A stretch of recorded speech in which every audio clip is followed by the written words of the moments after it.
Záchrančia Slovácia, ktorým ďakujeme, že takéto krásne podujatie Dni národnej hrdosti 2018 organizovali.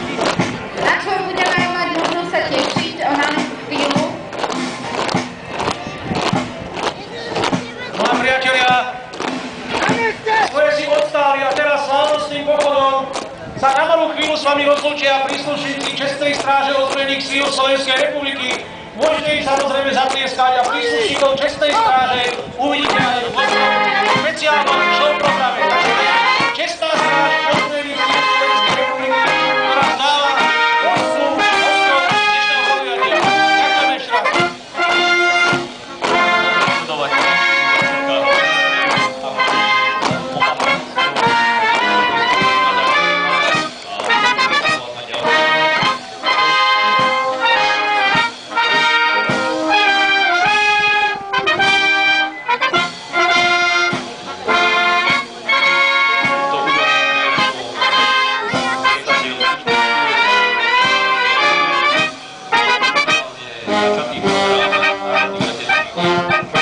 Ďalej budú nasledovať